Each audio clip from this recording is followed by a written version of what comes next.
À Paris, sur les grands boulevards, se trouve la plus grande boutique de jouets de la capitale.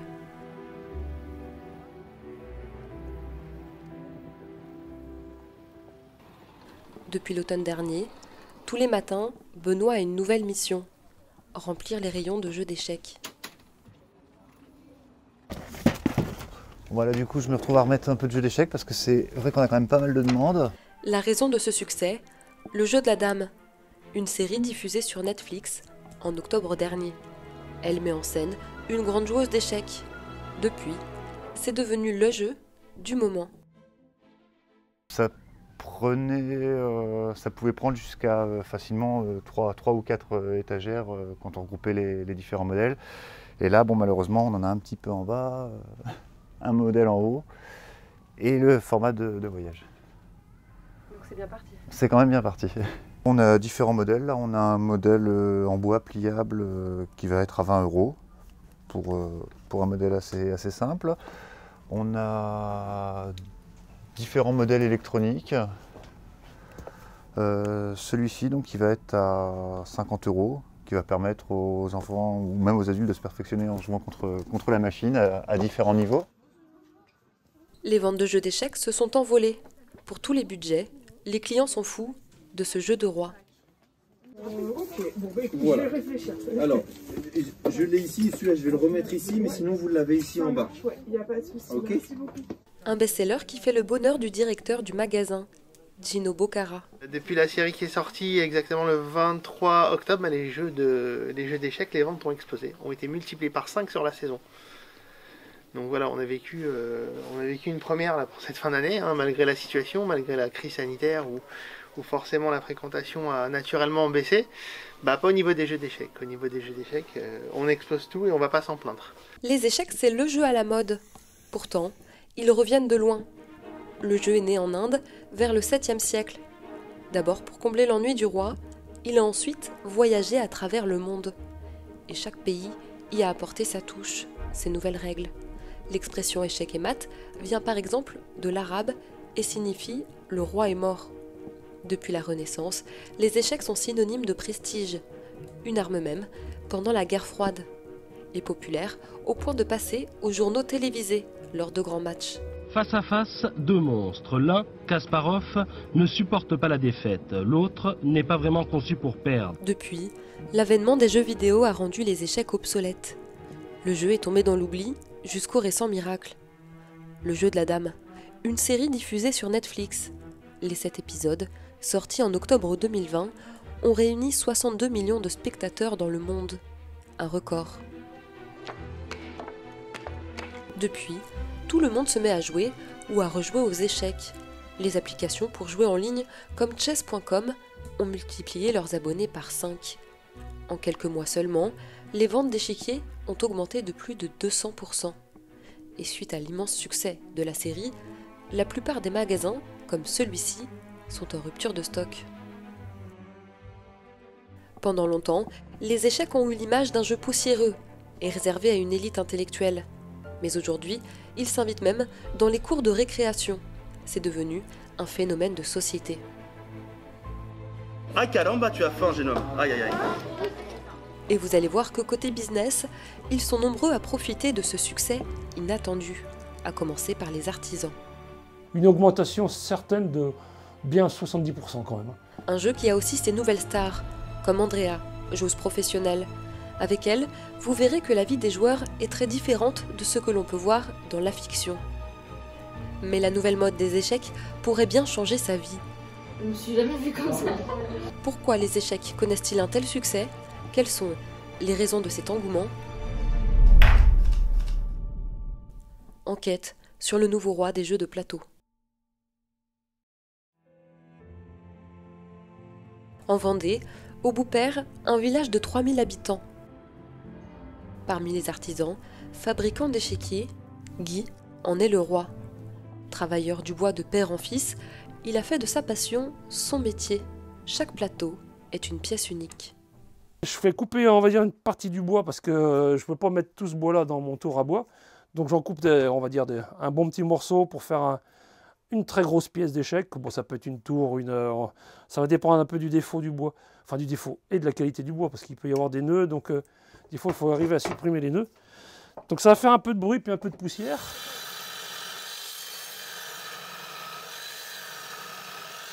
Guy est en quelque sorte un orfèvre de l'échiquier.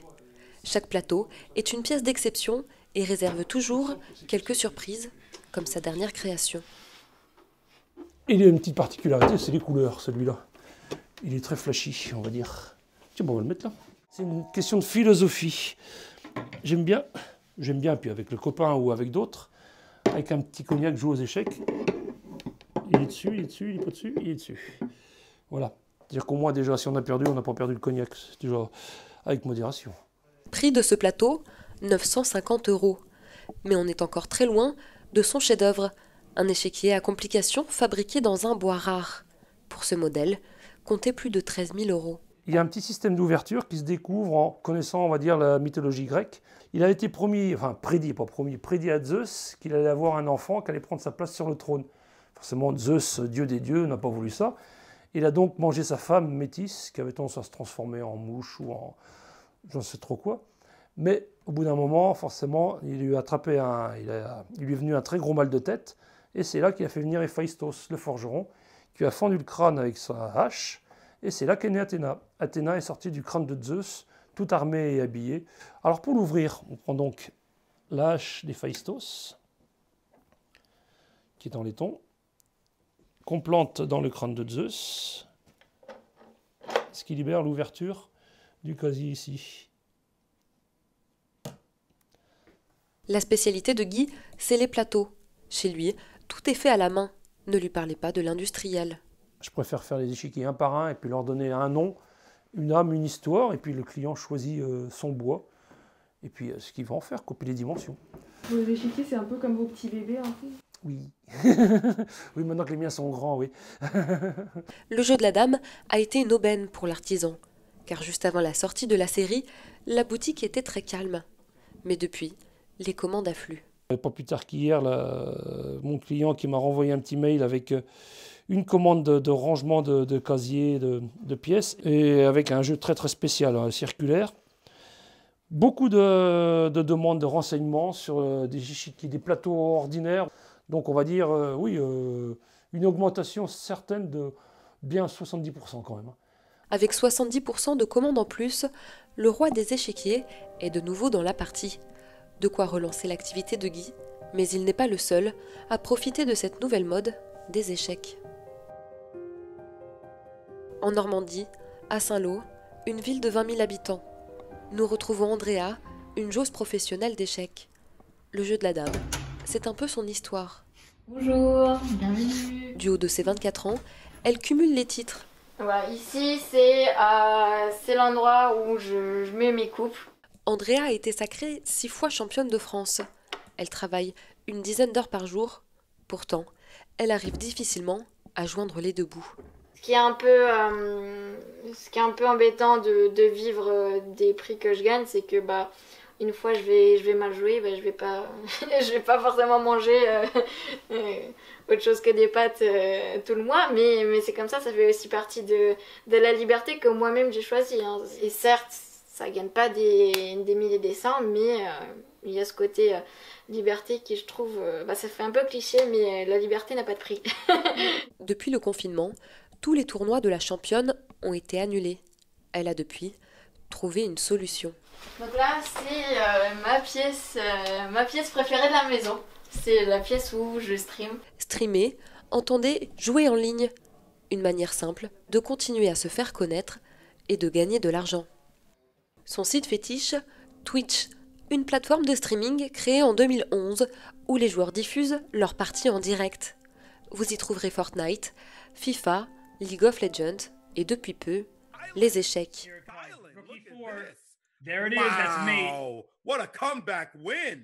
Chaque diffusion peut rassembler des spectateurs du monde entier. Twitch, c'est une fabrique à stars. Certains fans, pour soutenir leurs idoles, peuvent faire des dons à partir de 5 €. Oui, allez, on y va, allez, on y va. Andrea passe des heures à commenter, jouer et partager ses parties avec ses abonnés. Et depuis peu, les échecs ont fait sa réussite. Elle a été repérée par le premier club de sport en ligne français. Ils ont dû aller sur Twitch, voir un peu ce que je faisais. Et comme j'avais vraiment le profil qu'ils recherchaient, et parce qu'ils voulaient vraiment une présence féminine, et ils voulaient également un joueur d'échecs, du coup, franchement, en France, il n'y en a vraiment pas beaucoup qui font ça. On doit être 3 ou 4 grand maximum, et je suis de loin la joueuse la plus forte en termes de niveau qui le fait. Donc, ouais, et je pense que je correspondais vraiment à leur profil recherché. Et bien sûr, voir comment on interagit, etc. C'était clairement un test pour eux. Et apparemment, j'ai passé le test et du coup, ils m'ont choisi. Andrea a rendez-vous dans quelques jours à Paris. Son club organise un shooting. L'occasion d'être présentée à sa nouvelle communauté et d'officialiser son contrat. La folie des échecs et l'apparition de nouvelles stars comme Andrea créent des vocations. Avec, vous allez le voir, de nouveaux adeptes de plus en plus jeunes. Dans cet immeuble des beaux quartiers, les enfants se préparent à leur activité du mercredi après-midi.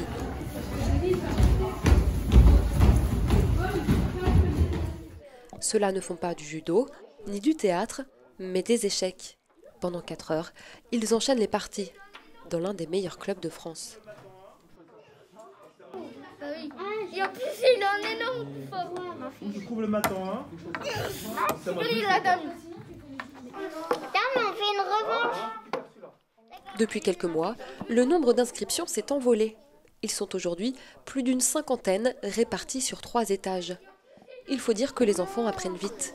Comme Édouard, 8 ans, en quelques mois, il est devenu le plus fort de sa famille.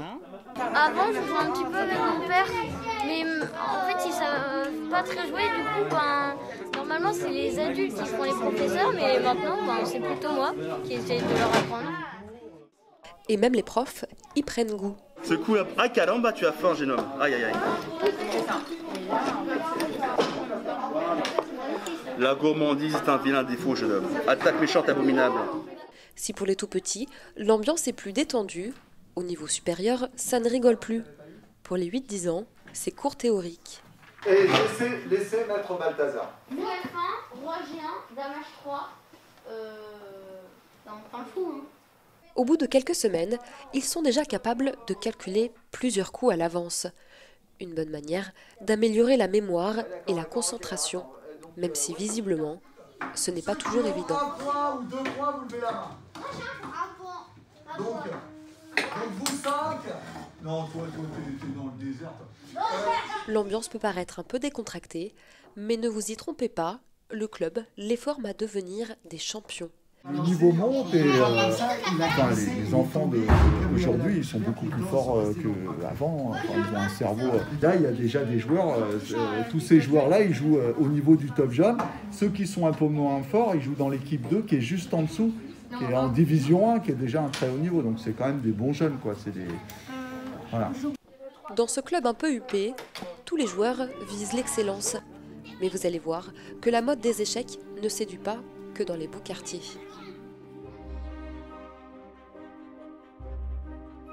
À Drancy, dans le 93, un quartier populaire de la banlieue parisienne, nous retrouvons justement Eric, 11 ans. Il est arrivé de Roumanie il y a 1 an et demi. Au collège, ses camarades le surnomment le génie. T'as combien? 19,5. 19,5 sur 20. Qu'est-ce que tu n'as pas fait?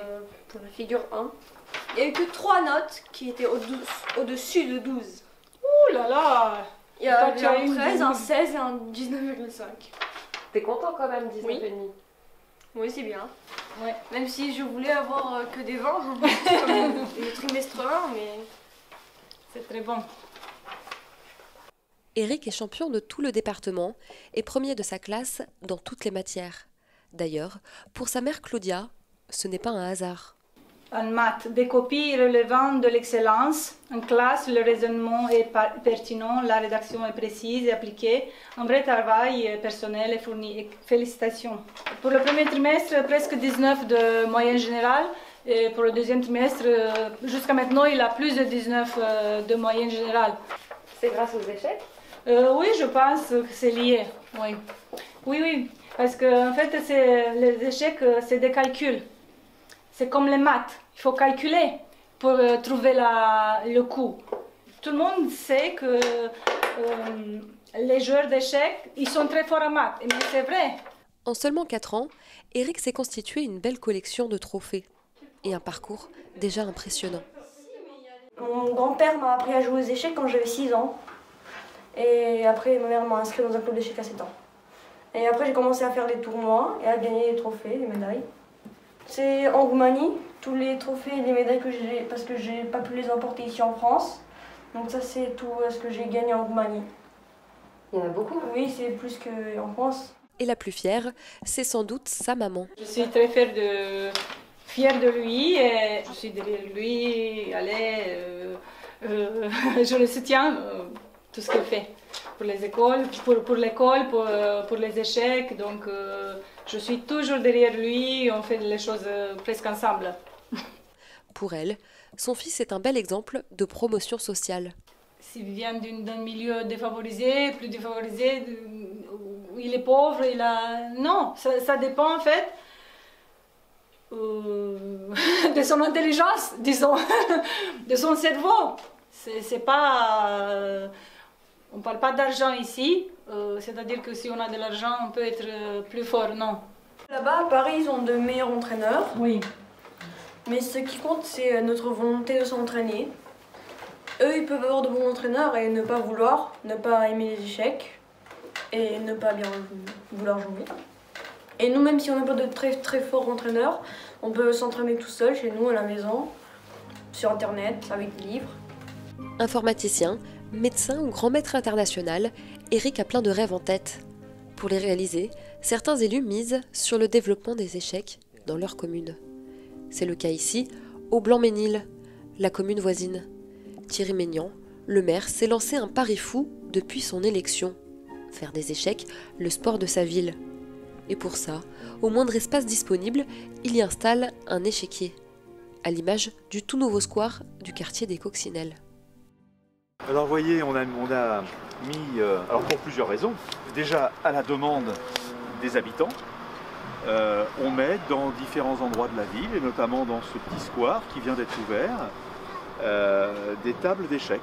Le Blanc-Ménil est devenu une ville d'échecs, des échecs, pas l'échec, les échecs. C'est pas un sport pour les riches, c'est pas un sport, c'est un sport intelligent, mais pas réservé aux gens des beaux quartiers. On y a droit, on a droit dans les quartiers populaires d'apprendre à jouer aux échecs, on a le droit d'apprendre la musique classique, on a le droit d'apprendre à lire des bons livres, on a le droit d'apprendre à jouer au golf. Et les échecs, c'est un moyen important, en tout cas tout le monde a compris au Blanc-Ménil l'intérêt que ça présentait. Un intérêt partagé et apprécié par les habitants. On vient avec les enfants, on les laisse jouer, il n'y a pas de risque là, il y a des amortisseurs. Pendant ce temps-là, on lit un bouquin sous un arbre. Tiens, il y a un copain qui passe, un voisin, on fait une partie d'échecs. C'est du bon temps. C'est du bon temps. Moi, je voudrais recréer cet esprit village. Derrière ce jeu se cachent des vertus insoupçonnées, amélioration de la concentration et de la logique. Les échecs permettraient même de diminuer par 2 les risques de développer la maladie d'Alzheimer. Thierry Maignan et Stéphane Comanet, le directeur de l'école Paul-Éluard, ont vu le potentiel de ce jeu. Avec le point ou le foot, je sais plus. Ici, les échecs sont partout. Dans la cour de récréation, les échiquiers remplacent les marelles. En classe, ils sont même devenus une matière à part entière, comme le français et les maths. Car les deux hommes l'ont bien compris, les échecs n'ont que des vertus. La première chose, c'est d'être concentré dans une tâche, de mettre en place des stratégies pour réussir. Et rien que ça, c'est déjà beaucoup. Vous le ressentez en classe ? Oui, ça se ressent. Ça se ressent, et puis on le voit d'autant plus que parfois des élèves ont fait échec différentes années dans leur cursus. Et du coup, on voit qu'il y a quand même un apport qui est là. C'est une réussite pour vous ? Oui, on n'imaginait pas une telle réussite, c'est vrai. On a lancé ça en se disant c'est peut-être une bonne idée et on s'est rendu compte qu'on était un petit peu dépassé par l'enthousiasme des enfants, des enseignants aussi. Non, effectivement, c'est peut-être la meilleure décision que j'ai prise pendant le premier mandat, vous voyez, j'ai l'impression. La prochaine étape pour Thierry Maignan, rendre les échecs obligatoires dans toutes les écoles. Un rêve déjà devenu réalité dans un pays d'Europe, la Pologne. Pour d'autres aussi, les échecs sont en passe de changer leur vie. À Paris, c'est le jour J pour Andrea. Le conte de fées continue. Elle vient de signer son premier contrat professionnel et aujourd'hui, elle s'apprête à faire un shooting photo. J'espère que ça va m'aider, en tout cas ça va faire un petit coup de boost. La séance aura lieu dans son nouveau club, actuellement numéro 1 dans le e-sport en France. Bonjour.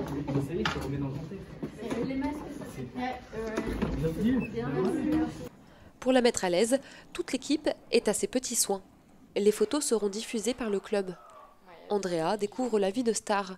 Maquillage, coiffure, tout doit être parfait pour la future grande dame des échecs. C'est quelque chose de nouveau pour moi, donc je sais pas trop à quoi m'attendre, mais je pense que ça va être une bonne expérience. En tout cas, pour une première expérience, c'est très... j'ai hâte. Vitality a des équipes dans 10 sports différents. La seule différence avec les clubs traditionnels, c'est qu'ici, toutes les compétitions se passent en ligne. Et leur équipe de FIFA, un jeu de simulation de foot, est même championne du monde. Mais à l'automne, le club s'est fixé un nouvel objectif, surfer sur le succès de la série Le jeu de la dame, pour développer les échecs en ligne. Et pour ça, il mise sur Andrea. T'es contente du résultat là? C'est pas mal. Je me suis jamais vue comme ça. C'est oui. Et pour le maquillage, c'est pas mal. Bonjour. Il faut que tu ramènes toutes tes prises d'échecs. Et tout ce stress lui en a fait oublier l'essentiel. J'ai pris mon maillot de l'équipe de France, mais pas l'échiquier. Voilà. Je suis une abrutie, mais bon, c'est pas grave. Pour Marin, assistant de production, pas de temps à perdre. Avec la course, faut que ça ferme. C'est tout ça qui est intéressant aussi dans le monde de la production, c'est que c'est la course tout le temps. Faut avoir un bon cardio. Mais pas de quoi ébranler cette reine de la concentration. Elle se prend vite au jeu de la séance photo. Fais-moi un énorme sourire. Super. Je sais pas sourire, c'est ça le problème. Écoute, ne te pose pas de questions. Ouais. Souris dans ta tête. Ouais. Ça marche toujours. Vas-y, et un grand sourire. Super. Bah moi je pense que j'ai ce qu'il faut. Ok. Donc maintenant on va essayer de trouver des pièces d'échecs et sinon c'est fini. Marin n'a pas le droit à l'échec. Il doit trouver un plateau. Ouais non. Et celui-là Après celui-là par contre c'est du, on va dire c'est un peu plus sérieux quoi. Ah ouais, 60 balles. Regarde, le tampon, la date, location, tournage, 15 balles, machin, nanana. Super, ouais, merci beaucoup.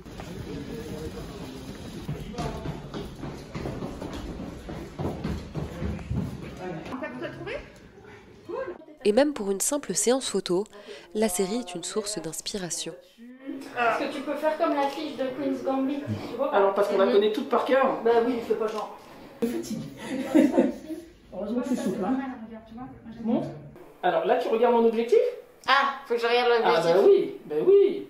Et ensuite, fais-moi un grand sourire mais de dédain, le fameux dédain, celui qui est avec nous depuis ce matin.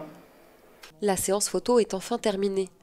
Tout s'est bien passé, mais Andrea semble toujours avoir un peu de mal à réaliser ce qui lui arrive. Ça fait quoi de se voir comme ça? Ça fait bizarre. Je suis la première en France. Je fais l'histoire. Maintenant. J'écris l'histoire. Andrea est la première Française à signer un tel contrat. Il peut multiplier ses revenus par 2, au minimum. Mais cela reste encore loin de ceux du numéro 1 français, Maxime Vachier-Lagrave. Le grand maître international gagne, lui, plus de 10 000 € par mois. Grâce aux échecs, j'ai les commentaires de match, mais ça fluctue. Généralement, c'est, on va dire 200 à 300 € par mois. Et j'ai également les revenus de Twitch qui me reverse les revenus donc des gens qui donnent. Et pour le moment, c'est pas grand-chose, c'est entre 100 et 150 euros par mois. Donc voilà, je vais arriver à peu près à 800-900 euros par mois. C'est quand même pas mal pour un début de carrière. Un début de carrière très prometteur pour la championne 2.0. Bah, du coup, je te tiens au courant dès qu'on a les photos un peu retouchées. Surtout gommer mon double manteau. C'est important. On va t'en mettre 3. Depuis l'officialisation de son contrat, Andrea a gagné plus d'1 millier d'abonnés sur ses réseaux. L'objectif, en avoir 10 fois plus d'ici 1 an.